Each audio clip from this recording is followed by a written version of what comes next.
So this is about the decisions made section, and one of the, I guess, the key things is to remember that the review asks you to do two of the same types of thinking as the evaluation. And so this is one of them. This is the decisions made, and we do these in response to challenges and in response to opportunities as appropriate. Now, this is called the decisions made criteria because what we want you to do is to focus on a decision and probably one of the most significant or important decisions that you made, as opposed to focusing on challenges or opportunities.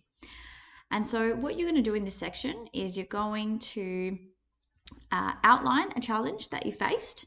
So here we've got one significant challenge was that the topic only had outdated information and credible, reliable, and up-to-date resources were hard to come by. So we can see that the problem is that I can't get the information I want.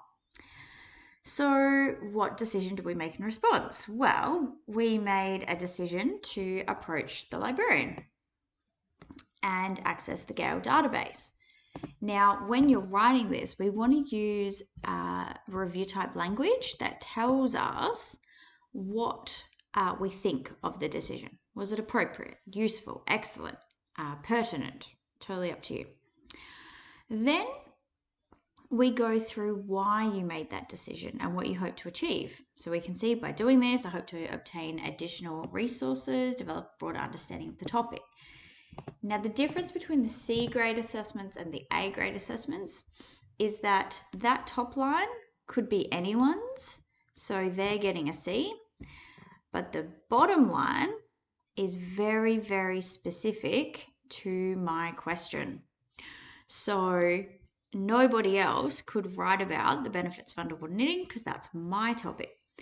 That's how specific you need to be. So at every point, you need to be saying, this is what I wanted to add.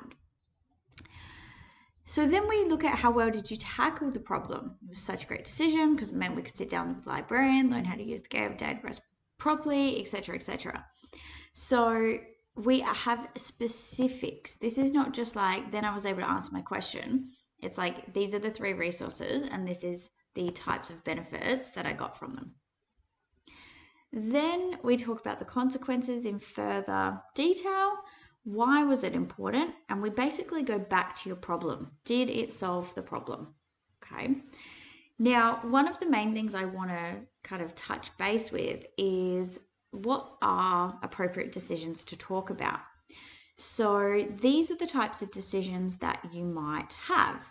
And I want you to start at the decisions when you're writing about this, because then we figure out how that linked to a challenge or an opportunity.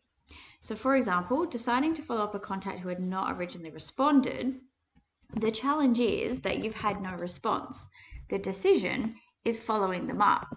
The outcome is either that they helped with the project or you had to find a new contact. And so what we want to do is really think about using our decisions as the basis of our discussion. So we've got networking, following up authors, cross-checking information, consulting with experts, trying new source types, refining the question, redeveloping your questions, calling someone, going out of your way to do something different, collating new ways. There's a whole bunch of different decisions that you could use that I have put into your booklets, and I've also got a video that you can access on Sector that will go through some other decisions. So really make your writing about how well did the decisions actually help with your project. That's really important. It's all about the decisions at this point.